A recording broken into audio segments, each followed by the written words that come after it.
Hello watch enthusiasts! Many watches have the right to be viewed as icons.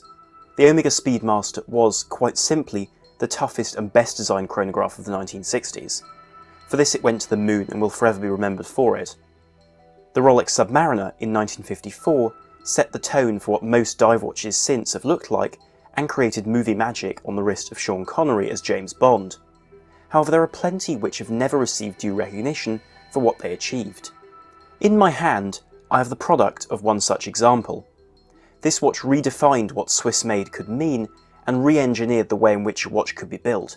Have you guessed what it is?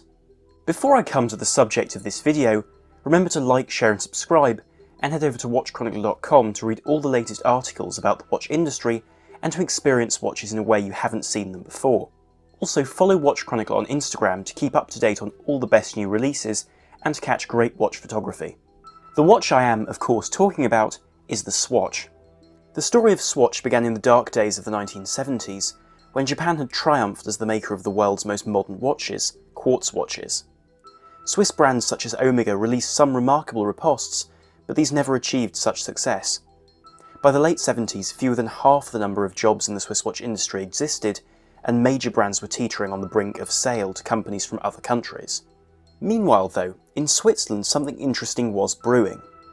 In 1979, in the midst of enduring pressure from Japan, the engineers at Swiss movement maker ETA made a breakthrough, the Delirium. In this watch, Switzerland was able to do something truly new with quartz. It wasn't the most accurate, but instead it was the thinnest watch ever made, at only 1.98mm thick.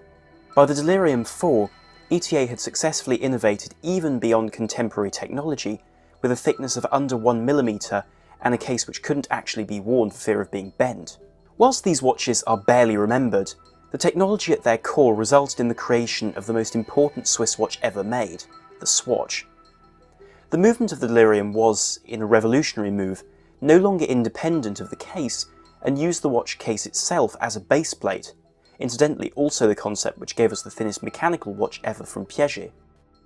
This luxury watch wasn't, however, the true success of this concept. That came in 1983, when the Swatch was released. However, this watch was no marvel of technology, but a new sort of statement. This was a statement the watch wasn't serious. A watch didn't need to be a coming-of-age product or something you bought to mark a promotion at work. No. The watch was something fun and disposable. Swatch wasn't just a Swiss watch, but a second watch, or third watch, or fourth watch. These watches weren't just a serial number in a catalogue, but each had a playful and unique name. In a way, these were watches for a new generation. To add to this, they played the fashion game by appearing in a kaleidoscope of colour and in special limited editions for artists, designers and other known figures. These gave personality to a simple, disposable quartz watch.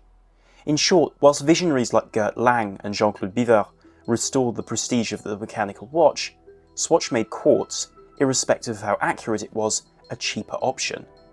Aside from this conceptual victory, which incidentally allowed the mechanical Swiss watch brands we all love today to exist, the Swatch Group, or rather as it was known before 1998, ASUAG/SSIH, formed an entity which could buy and preserve so many historic brands. My Swatch is about as simple as they come. It's simply called Once Again, and it's as close to the original Swatch as you can get. In a 34mm injection moulded plastic case with a basic ETA quartz movement, it does the bare minimum.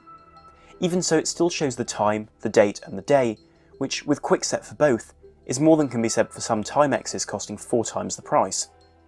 And yes, this watch costs the princely sum of £43, yet it's given me so much pleasure and perspective on watches in general over the last year of ownership that I think it will always be part of my collection. Sure, the basic model isn't for everybody, but then again, it doesn't have to be. There are so many options of this design classic that anyone can enjoy a Swatch. For instance, my girlfriend is an architect and wears a special edition from 1999 produced by the great architect Renzo Piano. This watch is a masterpiece, let's not deny it. The case is comfortable on any wrist and the design looks good on anyone. This truly is the Swiss watch for everybody, yet thanks to the variety of models available, it's also unique for every wearer. But let's be serious for a moment. Which other watch brand makes a design classic with genuine horological pedigree and the title of Saviour of the Swiss watch industry for a manufacturing cost of 4 francs per piece. Thank you very much for watching, and remember to like, share and subscribe for more. It really helps. This is Armon from watchchronicler.com. Out.